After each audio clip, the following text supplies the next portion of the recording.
Chapter 14 An Experience in Cosmic Consciousness. I am here, Guruji. My shamefacedness spoke more eloquently for me. Let us go to the kitchen and find something to eat. Sri Yukteswar's manner was as natural as if hours and not days had separated us. Master, I must have disappointed you by my abrupt departure from my duties here. I thought you might be angry with me. No, of course not. Wrath springs only from thwarted desires.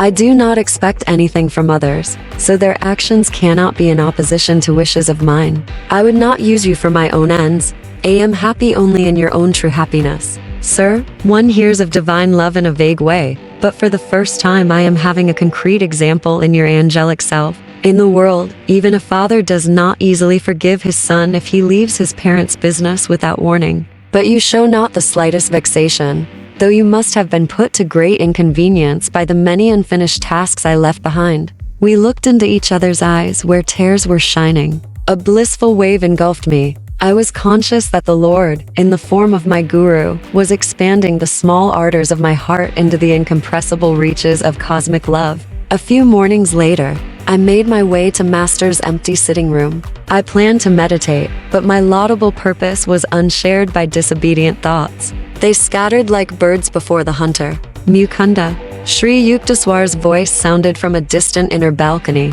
I felt as rebellious as my thoughts. Master always urges me to meditate. I muttered to myself. He should not disturb me when he knows why I came to his room. He summoned me again. I remained obstinately silent. The third time his tone held rebuke. Sir, I am meditating. I shouted protestingly. I know how you are meditating. My guru called out, with your mind distributed like leaves in a storm. Come here to me, snubbed and exposed.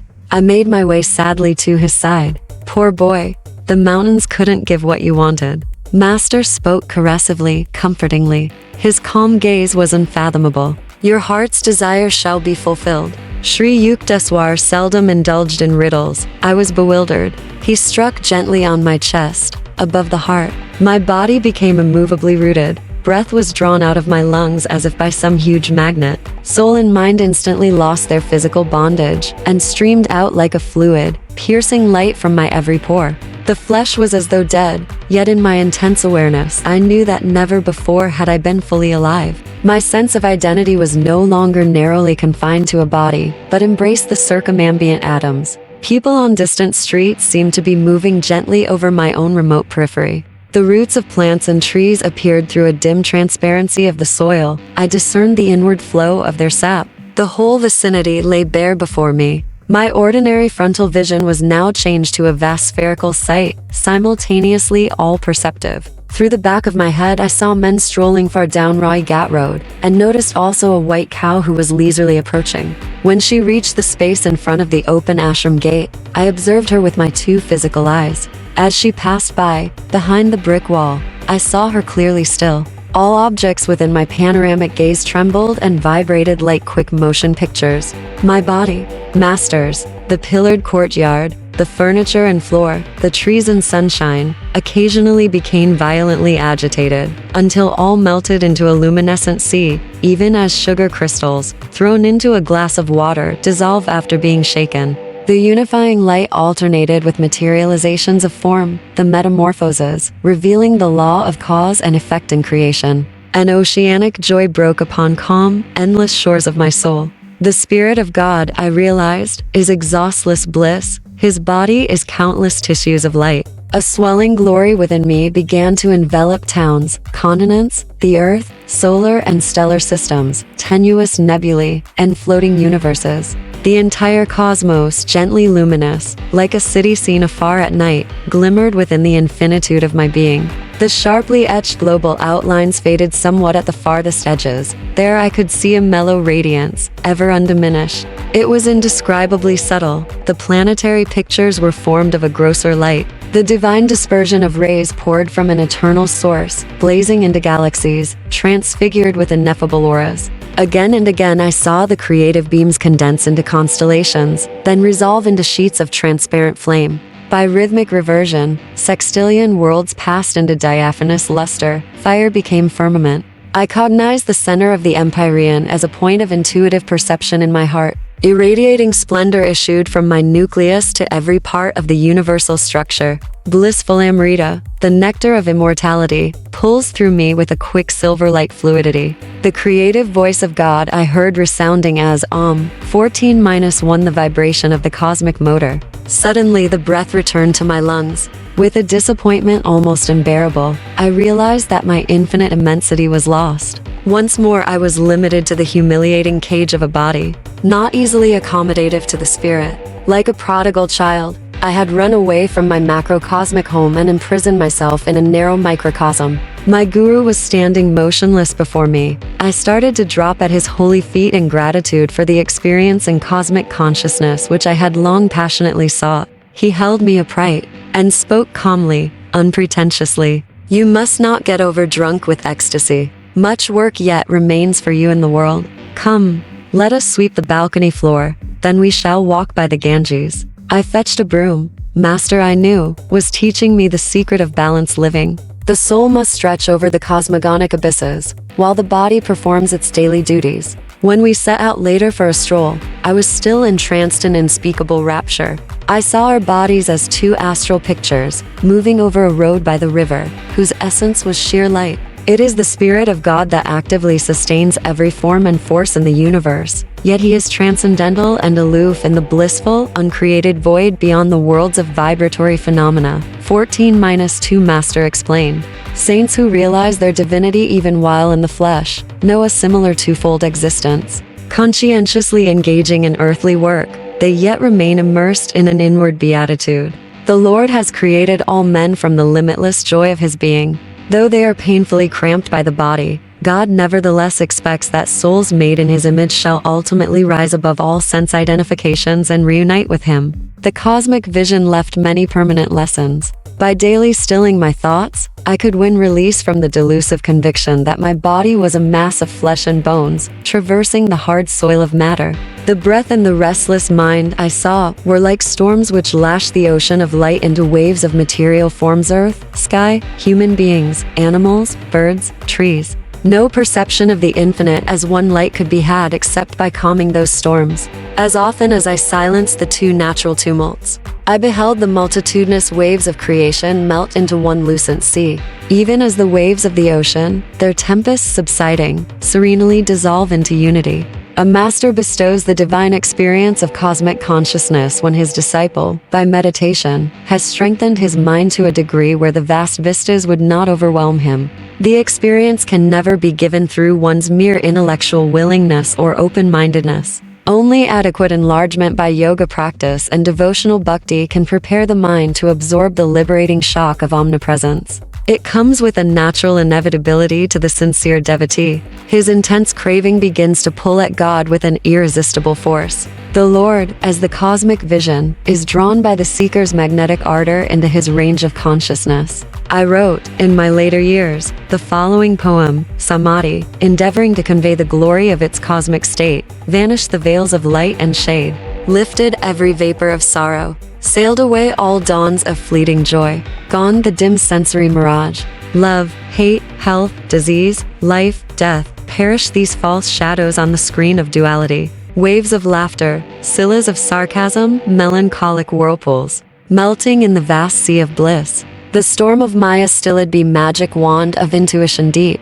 The universe, forgotten dream, subconsciously lurks, ready to invade my newly wakened memory divine. I live without the cosmic shadow, but it is not bereft of me. As the sea exists without the waves, but they breathe not without the sea. Dreams, wakings, states of deep turiya sleep, present, past, future, no more for me, but ever present, all flowing I everywhere. Planets, stars, stardust, earth, volcanic bursts of doomsday cataclysms, creation's molding furnace, glaciers of silent X-rays, burning electron floods, thoughts of all men, past, present, to come. Every blade of grass, myself, mankind. Each particle of universal dust. Anger, greed, good, bad, salvation, lust, I swallowed, transmuted into a vast ocean of blood of my own one being. Smoldering joy, oft puffed by meditation blinding my tearful eyes, burst into immortal flames of bliss, consumed my tears, my frame, my all.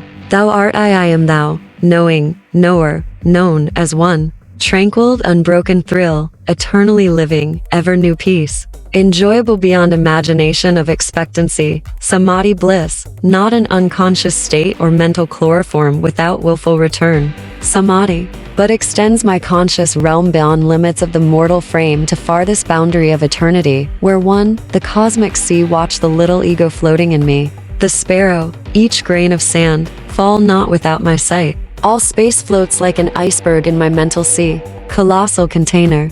I, of all things made, by deeper, longer, thirsty, guru-given meditation, comes this celestial samadhi. Mobile murmurs of atoms are heard. The dark earth, mountains, vales, lull molten liquid. Flowing seas change into vapors of nebulae. Om blows upon vapors, opening wondrously their veils. Oceans stand revealed, shining electrons, till, at last sound of the cosmic drum, vanish the grosser lights into eternal race-off all-pervading bliss. From joy I came, for joy won live, in sacred joy I melt. Ocean of mind, I drink all creation's waves. Four veils of solid, liquid, vapor, light, lift aright. Myself in everything, enters the great myself. Gone forever, fitful, flickering shadows of mortal memory.